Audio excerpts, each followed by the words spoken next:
नमो नारायण. मी शैला चन्नावार, नांदी group Nanded. Home स्क्रीनवरील वाचन कट्ट्यावरती तुम्हा सर्वांचे स्वागत आहे. श्रीमंत. मला नेहमी असं वाटायचं की खूप पैसा आला म्हणजे मनुष्य श्रीमंत होतो. नंतर माझ्या लक्षात आलं, पैसा आला की तो पैसेवाला नक्की होतो, पण श्रीमंत होतोच असं नाहीये. श्रीमंत या शब्दाची व्याख्या खूप मोठी आहे. वेदांमध्ये जी श्री नावाची देवता आहे ती लक्ष्मीपेक्षा थोडी निराळी आहे.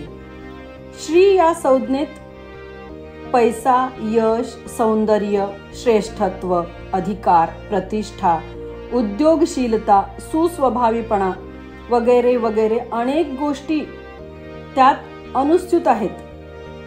फक्त पैसा नव्हे हे लक्षात आल्यावर मी आसपासच्या काही मंडळींचं निरीक्षण केलं आणि माझ्या लक्षात आलं की खरोखरच पैसेवाला आणि श्रीमंत या दोन अत्यंत निरनिराळ्या कन्सेप्ट्स आहेत.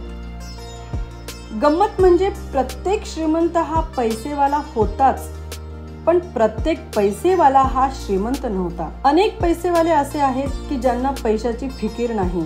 आलोट आणि मुबलक पैसा आल्यावर त्या पैशाला शिस्तीचं वळण न लावल्यामुळे तो पैसा घरात लाथेलोट सारखा असला तरी त्याला नियोजन नाही.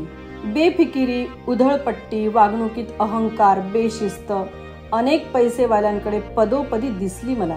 सगळीकडे झगमगाट होता, पण त्या झगमगाटामागे दिखावा होता. म्हणजे मी किती महागाची कपडे वापरतो हे सांगण्यामागे ब्रँडच्या कौतुकापेक्षा पैशांच्या लेबलला जास्त व्हॅल्यू होती.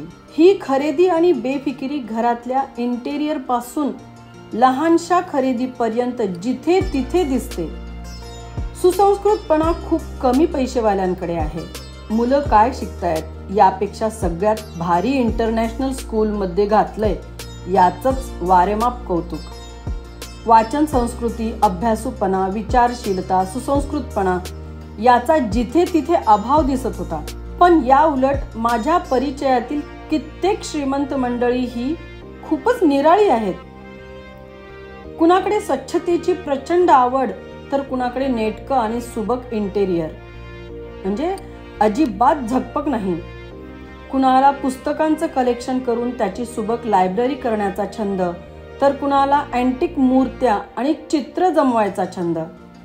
कुणाला समाजसेवेची आवड तर कुणाला शेतीची हौस. आणि गंमत म्हणजे सर्व श्रीमंत हे अतिशय डाऊन टू अर्थ आणि सुसंस्कृत विचारांचे आहेत.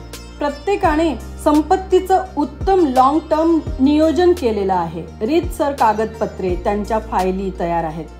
सरकारी करांचा भरणा व्यवस्थित केलेला असतो. कुठेही कसलाही शो ऑफ नाही आणि बडेजाव तर त्याहूनही नाही.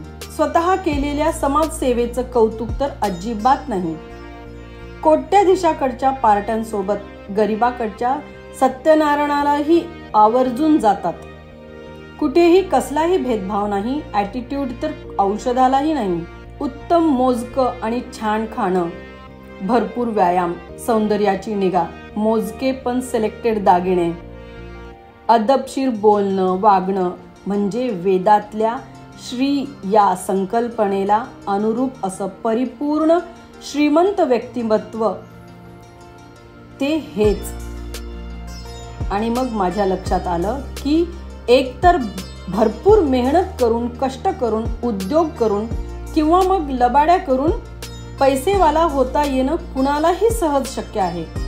पण श्रीमंत होणं हे एक कष्टसाध्य पण छान व सुंदर मिशन आहे. पैसेवाल्यांना श्रीमंत होणं अशक्य आहे असं मी अजिबात म्हणणार नाही. तो करायलाच हवा.